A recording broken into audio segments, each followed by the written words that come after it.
Hi friends, இன்றைக்கி என் பசங்களுக்கு lunch பாக்ஸ்க்கு egg fried ரைஸாக ready பண்ணி கொடுத்துருந்தேன். என்னோடய ஸ்டைலில் 1 கப் அளவுக்கு கோஸ் கட் பண்ணியாச்சு, ஒரு பெரிய கேரட் குட்டி குட்டியாக கட் பண்ணியாச்சு, 5-6 பீன்ஸ், ஒரு பச்சை மிளகாய் குட்டியாக கட் பண்ணி வச்சுருக்கேன். ஒரு பெரிய கடாயில் ஒரு குடிக்கரண்டி அளவு எண்ணெய் சேர்த்துட்டு 1 ஸ்பூன் அளவுக்கு இஞ்சி பூண்டு பேஸ்ட் சேர்த்துட்டு 4 முட்டையை உடச்சி ஊற்றுக்கிறேன். இது ஒரு 3 பேருக்கு தாராளமாக கரெக்டாக இருக்கும். 4 முட்டையை உடச்சி ஊற்றுனதுக்கப்புறம் இதை நல்லா மிக்ஸ் பண்ணிக்கிட்டே இருக்கணும். ஹை ஃப்ளேமில் தான் வச்சு மிக்ஸ் பண்ணணும். அந்த ஸ்டேஜில் முட்டைக்கு தேவையான அளவுக்கு பெப்பரும் சால்ட்டும் சேர்த்து நல்லா வதக்கிக்கிறேன். நம்ம வெஜிடபிள்ஸ்லாம் இதில் ஆட் பண்ண போகிறோம்ல, அந்த டைமில் அடுப்பு ஃப்ளேம் ஹையில் தான் வைக்கணும். இல்லைனா காய்கறிலாம் தண்ணி விட ஆரம்பிச்சிடும். அதனால் எப்போவுமே ஃப்ரைட் ரைஸ் ரெடி பண்ணும்போது ஃப்ளேம் ஹையில் இருக்கணும்.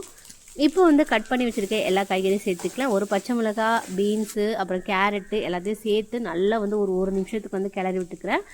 லாஸ்ட்டாக நான் கோஸ் சேர்த்துக்கிறேன். இந்த வெஜிடபிள்ஸ்லாம் கொஞ்சம் லேட் ஆகும்ல, கோஸ் உடனே வந்துடும். அதனால் 1 நிமிஷம் நல்லா கிளறி விட்டுட்டு மேலே கோஸ் சேர்த்துக்கிறேன்.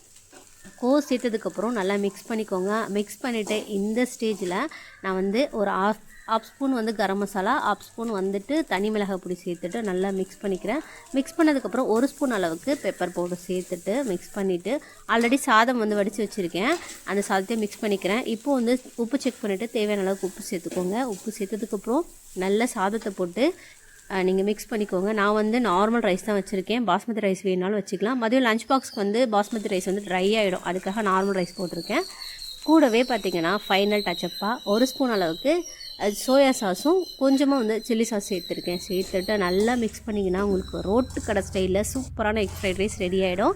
இதுக்கப்புறம் நீங்கள் வெளியில் கடையெல்லாம் வாங்கவே வேணாம், வீட்டிலே ரெடி பண்ணி கொடுக்கலாம். அதுவும் சுட சுட சாப்பிட்டிங்கன்னா சூப்பராக இருக்கும். இதெல்லாம் ரெடி பண்ணி வச்சுட்டு சைடில் பார்த்திங்கன்னா டீ போட்டிருந்தேன். டீயும் ரெடி ஆகிடுச்சு. அதை ஃபில்டர் பண்ணி டீயும் குடிக்க ஸ்டார்ட் பண்ணியாச்சு. எக் ஃப்ரைட் ரைஸ்க்கு சைடிஸ் நான் என்ன பண்ணேன்னா கருணைக்கிழங்கு வறுவல் தான் ரெடி பண்ணியிருந்தேன். அதையும் ஒரு பக்கம் வந்துகிட்டே இருந்துச்சு, அதையும் திருப்பி விட்டுட்டேன். காலையில் எப்போவுமே ஒர்க் இப்படி தான் இருக்கும். ஒரு பக்கம் டீ குடிக்கிறது கூட கிச்சன்லேயே நின்றுக்கிட்டே தான் குடிக்கிற மாதிரி இருக்கும். ஆனால் இன்றைக்கி ரொம்ப சிம்பிளாக வேலையை முடிச்சிட்டேன். ரைஸும் ரெடி பண்ணி வச்சாச்சு. நேற்று மீன் குழம்பு வச்சுருந்தேன். அந்த மீன் குழம்பு அப்படியே இருந்துச்சா, அதனால் அந்த மீன் குழம்பு கூட நான் சப்பாத்தி அதை வச்சுட்டு அப்படியே வேலையை முடிச்சாச்சு. பார்க்கவே சூப்பராக இருக்குல்ல, டேஸ்ட்டும் சூப்பராக இருக்கும். கண்டிப்பாக இதே மெத்தடில் செஞ்சு பார்த்துட்டு எப்படி வந்துச்சுன்னு சொல்லிவிட்டு அப்படியே கமெண்ட்டில் சொல்லுங்கள். தோசை வேணும்னா தோசை ஊற்றிக்கலாம், இல்லை சப்பாத்தி வேணும்னா சப்பாத்தி போட்டுக்கலாம் சொல்லிட்டு சப்பாத்தியை ரெடி பண்ணி வச்சாச்சு. இன்றைக்கி காலைல பிரேக்ஃபாஸ்ட் அண்ட் லஞ்ச் பாக்ஸ் எல்லாமே இது தான். வீடியோக்கு லைக் கொடுங்க. மறக்காமல் கிராமிய சுடுசு சேனலுக்கு சப்ஸ்கிரைப்